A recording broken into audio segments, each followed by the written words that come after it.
14장. 과제 이틀날 곧 무교절 이틀 전이었다. 제사장들과 율법학자들은 어떻게 하면 몰래 예수를 잡아 죽일까 하고 궁리했다. 그러면서도 백성들이 소동을 일으킬지 모르니 축제의 기간만은 피하자라고 하였다. 예수께서 베다니아에 있는 나병 환자 시몬의 집에 계실 때 일이다. 마치 예수께서 음식을 잡수시고 계셨는데 어떤 여자가 매우 값진 순, 나트리 향유가 든 옥합을 가지고 와서 그것을 깨뜨리고 향유를 예수의 머리에 부었다. 그러자 거기 같이 있던 몇 사람이 매우 분개하여 왜 향유를 이렇게 낭비하느냐. 이것을 팔면 300데나리온도 더 받을 것이고 그 돈은 가난한 사람에게 나눠줄 수 있을 터인데 하고 털털거렸다. 그 여자를 나무랬다. 그러자 예수께서는 참견하지 마라. 이 여자는 나에게 기특한 일을 했는데 왜 괴롭히느냐. 가난한 사람들은 언제나 너희 곁에 있다.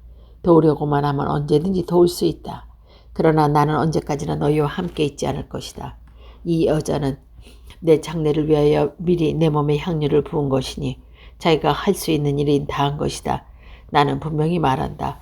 온 세상 어디든지 복음이 전하는 곳마다 이 여자가 하는 일을 알려서 사람들을 기억하게 될 것이다.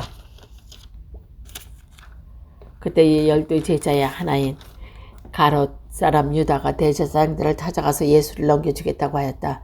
그들은 유다의 말을 듣고 기뻐하며 그에게 돈을 주겠다고 약속했다. 그래서 유다는 예수를 넘겨줄 기회만을 엿보고 있었고 무교절 첫날 밤에 과일절 양을 잡는 관습이 있었는데 그날 제자들이 예수께서 선생님께서 드실 과일절 음식은 저희가 어디에 차렸으면 좋겠습니까? 하고 물었다. 예수께서는 제자 2사람을 보내시며 성 안에 들어가면 물동이에 물을 길어가는 사람도 만날 터이니 그를 따라가거라. 그리고 그 사람이 들어가는 집의 주인에게 우리 선생님이 제자들과 함께 가을절 음식을 나눌 방이 어디 있냐고 하십니다 하고 말하여라. 그러면 제가 이미 자리가 다 마련된 큰 2층을 보여줄 터이니 거기에다 준비해 놓으라고 말씀하셨다. 제자들이 떠나 성 안으로 들어가 보니 과연 예수께서 말씀하신 대로 했다. 그래서 거기에다 과일절 음식을 준비했다.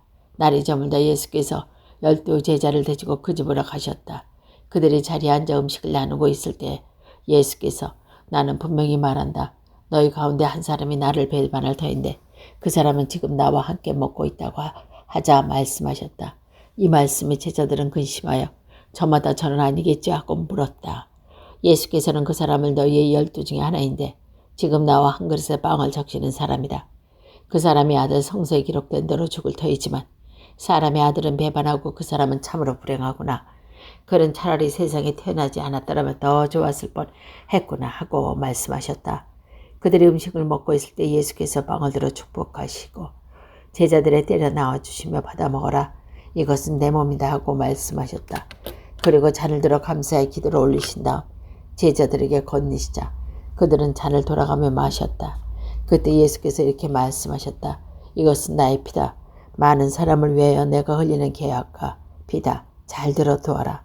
하늘나라에서 새 포도주를 마실 그날까지 나는 결코 포도로 빚은 것을 마시지 않겠다. 그들은 찬미의 노래를 부르고 올리브산으로 올라갔다. 예수께서 제자들에게 내가 칼을 들어 목자를 치리니 양떼가 떠지리라고 기록되어 있는 대로 너희는 모든 나를 버릴 것이다. 그러나 나는 나를 살아서 너희보다 먼저 갈릴리로 갈 것이다 하고 말씀하셨다. 그러자 베드로가 나가서 비록 모든 사람이 주님을 버릴지라도 저는 주님을 버리지 않겠습니다 하고 말했다. 예수께서는 베드로에게 내 말을 잘 들어라. 오늘 밤 닭이 2번 울기 전에 너는 3번이나 나를 모른다고 할 것이다 하셨다. 그러자 베드로는 더욱 힘줘 주님과 함께 하는 행위대로 결코 주님을 모른다고 하지 않겠습니다 하고 장담하였다. 다른 제자들도 다 같은 말을 하였다. 그들은 겟세만이라는 곳에 이르렀다.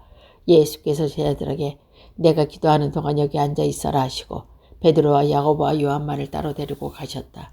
그리고 공포와 번민에 쌓여서 마음이 괴로워 죽을 지경이니 너희는 여기 남아서 깨어있어라 하시고 조금 앞으로 나아가 땅에 엎드려 기도하셨다. 할 수만 있으면 순환의 기간을 거치지 않게 해달라고 하시며 아버지 나의 아버지 아버지께서는 무엇이든지 다 하실 수 있으니 이 잔을 나에게 거두어 주소서. 그러나 제 뜻대로 하시고 아버지 뜻대로 하소서 하고 말씀하셨다. 이렇게 기도하시고 나서 제자들과 돌아와 보니 그들은 자고 있었다. 그래서 베드로에게 시몬아 자고 있느냐? 단 1시간도 깨어있을 수 없단 말이냐? 유혹에 빠지지 않도록 깨어 기도하라. 마음은 간절하나 몸이 말을 듣지 않는구나 하시고 다시 가셔서 같은 말씀을 기도하셨다. 그리고 다시 돌아와 보니 그들은 여전히 자고 있었다. 그들은 너무나 졸려 눈을 뜰 수가 없었던 것이다. 그들은 무슨 말을 해야 좋을지 몰라서 예수께서는 세 번째 다녀오셔서 아직도 자고 있느냐, 아직도 쉬고 있느냐. 그만하면 넉넉하다. 자, 때가 왔다. 사람의 아들이 죄인의 손에 넘어가게 되었다. 일어나 가자. 나를 넘겨줄 자가 가까이 와 있다. 예수의 말씀이 곧 끝나기도 전에 12 제자의 한 유도가 나타나서 그와 함께 대제사장과 일부 박제들과 원로들이 보낸 무리가 칼과 몽둥이를 들고 떼져왔다. 근데 배반자는 그들의 미리 암호를 짜서 내가 입을 맞추는 사람이 바로 그 사람이나 붙잡아서 놓지 말고 끌고 가거라 일러두었다. 그가 예수께 다가 선생님 하고 입 맞추었다. 무리가 달려들어 예수를 붙잡았다. 그때 예수께서 서 있던 사람 하나가 칼을 빼어 대제사장의 종을 귀로 쳐서 잘라버렸다. 그것을 보고 예수께서는 무리에게 이렇게 말씀하셨다. 칼과 몽둥이를 들고 잡으러 왔으나 내가 강도란 말이냐. 너희는 내가 전에 날마다 성전에서 같이 있으면서 가리킬 때에는 나를 잡지 않았다. 그러나 오늘 이렇게 된 것은 성서의 말씀이 이루어지기 위한 것이다. 그때 제자들은 예수를 버리고 모두 달아났다. 몸에 고운 삼배만을 두른 젊은이가 예수를 따라가다가 사람들에게 붙들리게 되었다. 그러자 그는 삼배를 버리고 알몸으로 달아났다. 그들이 예수를 대제사장을 끌고 가는데 다른 제사장들과 원로들과 율법학자들 모두 모여들었다. 베드로는 일찍이 멀리서 예수를 뒤따라가서 대사자의 관저 안뜰까지 들어가서 경비원 틈에 끼어 앉아 불을 쬐고 있었다. 대제사장들과 온유에는 예수를 사형에 처할 만한 증거를 찾고 있었으나 하나도 얻지 못했다. 많은 사람이 거짓 증언을 하였지만 그들의 증언은 서로 일치하지 않는 것이었다. 그래서 몇 사람이 이렇소 이렇게 거짓 증언을 했다. 우리는 이 사람이 나의 사람이 손으로 지은 성전을 헐어버리고 너희 사람의 손으로 짓지 않은 채 성전을 사흘 만에 세우겠다고 큰 소리치는 것을 들은 일이 있어. 그러나 이 증언만으로 해도 그들의 말은 서로 일치하지 않았다. 그때 대사자가 한가운데 나서서 예수께 이 사람이 그대로 이토록 불리한 증언을 하게 되면 그때는 할 말이 없는가 하고 물었다. 그러나 예수께서는 입을 다문 채 한마디도 대답하지 않으셨다. 대제사는 다시 그대가 과연 찬양을 받으실 하나님의 아들이신가 하고 물었다. 예수께서 그렇다. 너희는 사람의 아들이 전능한 분의 오른편에 앉아있는 것과 하늘의 구름을 타고 오는 것을 볼 것이다 하고 대답했다. 이 말을 듣고 제사장은 자기 옷을 찢으며 이 사람이 무슨 증거가 다 필요하겠고 여러분은 방금 이 묵독한 말을 듣지 않았습니까? 자, 어떻게 했으면 좋겠어 하고 묻자 사람들의 일제히 예수는 사형감이라고 단정하였다. 어떤 자들은 예수께 침을 뱉으며 그의 얼굴을 가리고 주먹으로 치면서 자 누가 때릴 것인지 아첨하라 보아라 하며 조롱했다. 경비들도 예수께 손찌검했다. 그동안 베드로는 뜰 아래 있으면서 대제사의 여종 하나가 오더니 베드로가 불을 쬐고 있는 것을 보고 그의 얼굴을 유심히 들여다보았다. 당신도 저 나사렛 예수와 함께 다니던 사람이군요 하고 말하였다. 그러자 베드로는 도대체 무슨 소리를 하는 거요? 나는 도무지 알 수가 없어 하고 부인했다. 그리고 베드로가 대문가로 나가자 그 여종이 그를 보고 곁에 있던 사람에게 다시 저 사람은 예수와 한패입니다 하고 말했다. 그러자 베드로는 이 말을 또다시 부인했다.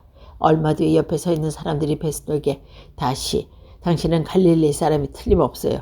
예수와 한패일 거요 하고 말했다. 이 말을 들은 말하는 사람 알지 못하고 잡아떼었다. 바로 그때 닭이 2번 울었다. 베드로는 예수께서 닭이 들면 울기 전에 내가 3번이나 나를 모른다고 할 것이다 하신 말씀이 머리에 떠올라 그는 땅에 떨어져 슬피 울었다. 15장 날이 밝자 곧 대제사장들과 원로들과 율법학자들을 비롯하여 온 의회를 소집하고 의논한 끝에 예수를 결박하여 빌라도를 끌고 가 넘기었다. 빌라도는 예수께 내가 유대인의 왕인가 하고 물었다. 예수는 그것은 내 말이다 하고 대답했다. 대제사장들이 여러 가지로 예수를 고발하자 빌라도는 예수께 보라 사람들이 저렇게 여러 가지를 들어 고발하고 있는데 너는 할 말이 하나도 없느냐 하고 다시 물었다. 그러나 예수께서는 빌라도가 이상하게 여길 정도로 아무런 대답을 하지 않으셨다. 명절 때마다 총독은 사람들이 요구하는 제수 하나를 풀어주는 관례가 있었다. 마침 그때에 반란을 일으키다가 사람을 죽이고 감옥에 갇혀있는 폭독하는데 바라바라고 하는 사람이 있었다. 궁정은 빌라도에게 몰려가서 결례대리 죄수 하나를 놓아달라고 요구했다. 빌라도가 그들에게 유대인의 왕을 놓아달라는 것이냐 하고 물었다. 빌라도는 대제사장의 예수를 시기한 나머지 자기에게까지 끌고 왔다는 것을 알고 있었던 것이다. 빌라도의 말을 들은 대사제는 군중을 선동하여 차라리 바라바를 놓아주고 청하게 했다. 바라바는 다시 군중들에게 그러면 너희는 유대인은 왕이라고 부르는 이 사람은 어떻게 하면 좋겠어? 하고 물었다. 그러나 군중은 십자가에 못 박으시야 하고 소리 지르며 빌라도가 도대체 이 사람이 무엇이 잘못이란 말이오? 하고 물었다. 사람들은 다 아우에서 가며 십자가 못 박으시야 하고 외쳤다. 그래서 빌라도는 군중을 망개시키려고 바라바를 놓아주고 예수를 채찍질하게 한 다음에 십자가 향해 처하고 내어주었다. 병자들은 예수를 총독관저 뜰 안에 들어가서 전 부대원을 불러들였다. 그리고 예수께 자주색 옷을 입히고 가시관을 엮고 머리에 씌운 다음 유대인은 왕 만세하고 외치며 격려했다. 또 갈대로 예수의 머리를 치고 침을 뱉으며 무릎을 꿇고 경배했다. 이렇게 희롱한 뒤에 그 자주색 옷을 벗기고 예수의 옷을 도로 입혀 십자가 못박이로 끌고 나갔다. 그때 마침 알렉산더 루포의 아버지 시몬에게 가라데 사람이 시골에서 올라오다가 그것을 지나가게 되었는데 병사들은 그를 붙들어 억지로 예수의 십자가를 지고 가게 하셨다. 그들은 예수를 끌고 타는 곳으로 가갔다. 골고타는 해골산이라는 뜻이다. 그들은 포도의 몰약을 타서 예수께 주었으나 예수께서 드시지 않았다. 마침내 그들은 예수를 십자가에 못 박겨 십자가에 타워 각자의 몫을 정하여 예수의 옷을 나누어 가졌다. 예수는 십자가에 못 박은 때는 아침 9시였고 예수의 제목을 적은 명패는 유대인이 왕이라고 적혀 있었다. 예수와 함께 강도 두 사람도 십자가형을 받았는데 하나는 그의 오른편에 하나는 왼편에 앉아 살았다. 지나가던 사람들이 머리를 흔들며 하하 너는 성전을 헐고 사흘 만에 흘리는 짓다니 십자가에서 내려온 내 목숨이나 건져보아라고 하며 모욕을 했다. 이 같은 모양으로 대제사장과 율법학자들을 조롱하여 남을 살리면서 자기는 살리지 못하는구나. 어디 이스라엘 왕 그리스도가 지금 십자가에서 내려오나 보자. 그렇게 하면 우리는 안 믿을 수가 없다. 하고 서로 얘기를 했다. 예수와 함께 십자가에 달리기까지 예수를 모욕했다. 낮 12시가 되자 온 땅이 어두워지며 오후 3시까지 계속됐고 3시는 예수께서 큰 소리로 엘로에 엘로에 라마 사막다니 하고 부르시셨다. 이 말씀은 나의 하나님 나의 하나님 어째 나를 버리셨습니까? 하는 뜻이다. 거기에 서 있던 사람 몫이 이를 들고 저거 봐. 이 사람이 엘리야를 부르는구나 하고 왔다. 어떤 사람은 달려오더니 해면을 신 포도주에 적시어 갈대물을 먹고 예수의 입에 대며 어디 엘리야가 어디서 내려오니 주나 봅시다 하고 말했다. 예수께서는 큰 소리로 소리치며 숨을 거두었다. 그때 성전 한위에서 위아래로 폭이 찢어지고 예수를 지켜보고 서 있던 백인 대장이 예수께서 이렇게 소리를 지르고 숨을 거두시는 광경을 이 사람이야말로 정말 하나님의 아들이었구나 하고 말했다. 또 여자들이 먼 데서 이 광경을 지켜보고 있었는데 그들 가운데에 막달라 마리아, 작은 야고보의 요셉의 어머니 마리아, 그리고 실로메가 있었다. 그들은 예수께 갈릴리 왕 계실 때 주께 따라다니며 주님께 시주는 여자들이다. 그 밖에도 예수를 따라 예루살렘에 올라간 여자가 거기에 많이 있었다. 날이 이미 저물었고 그날은 준비일 곧 안식일 전날이었기 때문에 아리마대 사람 요셉이 용기를 내어 빌라도에 가서 예수의 시체를 보여달라고 청했다. 그의 명예 있는 의원이었고 하나님 나라에 대망하고 있는 사람이었다. 이 말을 듣고 빌라도는 예수가 벌써 죽었을까 하고 백인 대장을 불러 그가 죽은 지 오래되었다는 것을 물어보았다. 그리고 백인 대장에게 예수가 분명히 죽었다는 사실을 전해 듣고 그 시체를 요셉에게 내어주었다.